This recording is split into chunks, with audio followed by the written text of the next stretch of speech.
true crime documentary John Emil List. The full story of the crime and capture early years and upbringing, 1925 to 1951 years. John Emil List was born on September 17, 1925, in Bay City, Michigan, USA. He was the only child of German immigrants. Father, John Frederick List, 1859 to 1944, 66 years old at the time of his son's birth. Mother, Maria Barbara List, 1887 to 1971, 38 years old at the time of her son's birth. The family was deeply religious, Lutheran. Young John was required to attend Sunday school regularly. He had to follow strict prayer rules.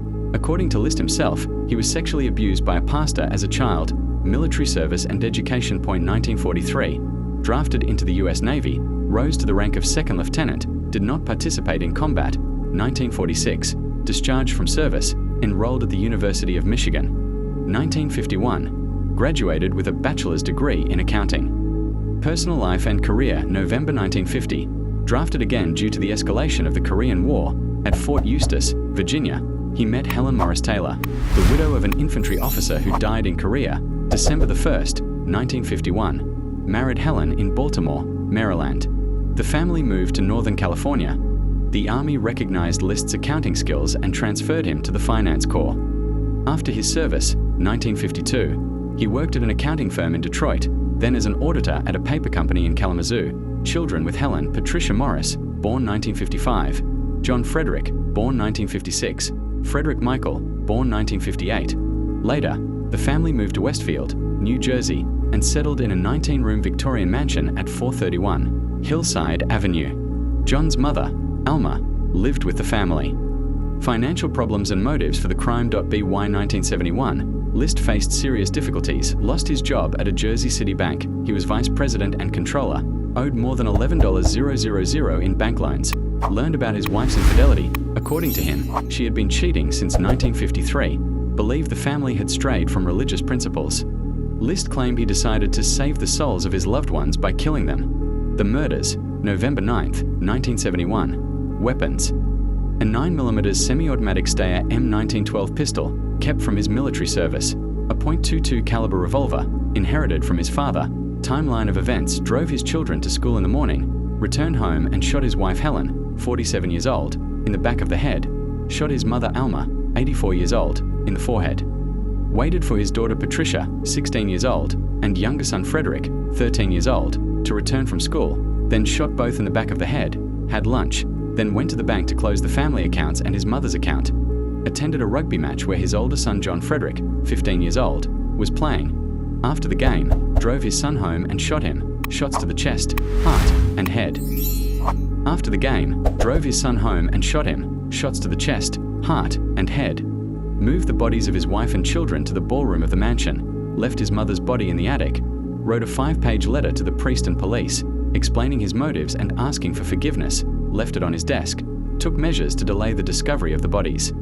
Set the radio to a religious station, turned on all the lights in the house, lowered the temperature in the house, removed his photographs from family albums, went to the children's school and left a note.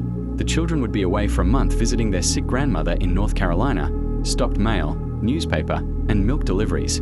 The bodies were discovered only on December 7, 1971, almost a month later.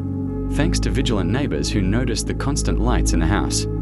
Escape and new identity: List fled and started a new life, changed his name to Robert Peter Clark, moved to Denver, Colorado, then to Midlothian, Virginia, worked as an accountant at a large firm.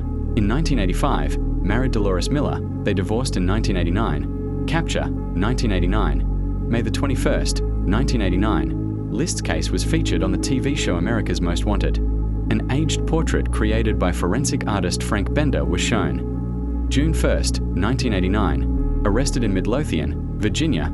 Initially denied involvement, claiming he just looked like the killer. February the 16th, 1990. After fingerprint comparison, he admitted guilt and revealed his true identity. Trial and sentence, 1990. Charges: 5 counts of first-degree murder. Defense: List claimed he acted out of religious beliefs and wanted to save his family from sin. Psychiatric evaluation: found sane, though signs of paranoia and religious fanaticism were noted. April the 12th, 1990. Apologized to all victims. May the 1st, 1990.